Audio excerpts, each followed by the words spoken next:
क्या आपने सोचा है कि कांवड़ यात्रा में क्या होता है? कुछ लोग अपने कंधों पर पानी के घड़े इत्यादि लादकर एक स्थान से दूसरे स्थान पर ले जाते हैं। लाखों कांवड़ यात्रियों के लिए ये एक प्रकार की कड़ी तपस्या होती है। कई बार कांवड़ यात्री नंगे पांव या फिर बिना रुके यात्रा पूरी करते हैं।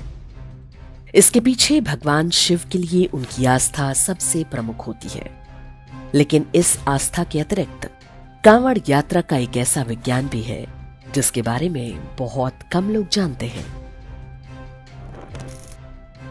कांवड़ यात्री अपने साथ अपने गांव, पास पड़ोस के कुएं या तालाब का जल लेकर हरिद्वार अथवा गंगा नदी से जुड़े किसी तीर्थ तक जाते हैं। वहां पर वो इस जल से भगवान शिव का अभिषेक करते हैं और वापसी में गंगा का जल लेकर उसी मार्ग से अपने घर लौट आते हैं। कांवड़ की परंपरा के अनुसार गंगा जल से गांव के शिव मंदिर में अभिषेक किया जाता है। साथ ही उस जल को कुओं और तालाबों में मिला दिया जाता है। आधुनिक विज्ञान को सूक्ष्मदर्शी की खोज के बाद पता चला कि गंगा के जल में एक प्रकार के माइक्रोब्स होते हैं जिन्हें बैक्टीरियोफेज कहा जाता है। संभवतः हमारे पूर्वजों को ये बात हजारों वर्ष पहले से पता थी, इसीलिए गंगा के जल को गांव मिलाकर कुओं और अन्य जल स्रोतों में मिलाने की परंपरा आरंभ की गई।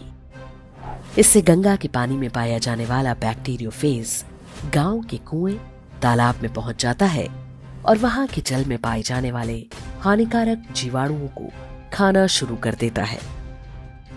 हर वर्ष कांवड़ यात्रा के बहाने इसी प्रक्रिया को दोहराया जाता है ताकि गांव के लोगों को स्वच्छ जल मिलता रहे।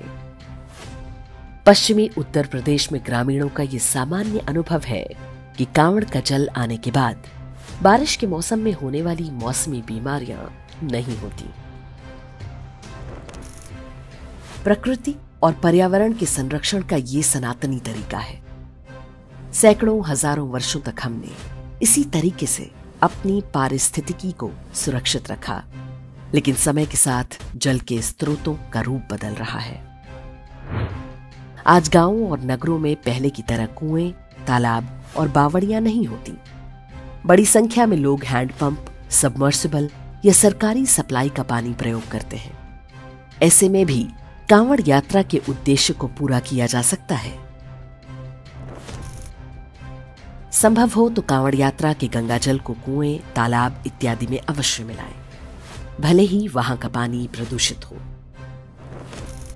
कुछ मात्रा में गंगाजल हैंडपंप और सबमर्सिबल पंप में भी डाला जाना चाहिए ताकि वो अंदर जाकर भूजल को शुद्ध करे। शिवलिंग पर चढ़ाए जाने वाले गंगाजल को भी व्यर्थ बहने ना दे, उसे भी किसी जल स्रोत तक पहुंचा सके तो अच्छा होगा। यदि आप कांवड़ यात्रा नहीं कर पाए तो भी यदि संभव हो तो आप गंगा जल लाकर अपने पास पड़ोस के जल स्रोतों में मिलाकर पुण्य के भागी हो सकते हैं। कांवड़ यात्रा भारतीय धर्म और परंपराओं की वैज्ञानिकता का जीता जागता साक्ष्य है। हमारे लिए प्रकृति ईश्वर का रूप है और उसको स्वच्छ रखना हम सब का दायित्व है।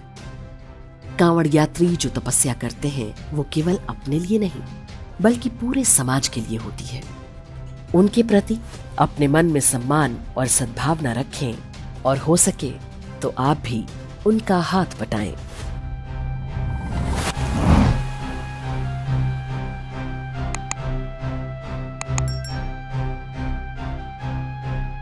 इंडेक्स ऑनलाइन के वीडियो समाज को समर्पित हैं।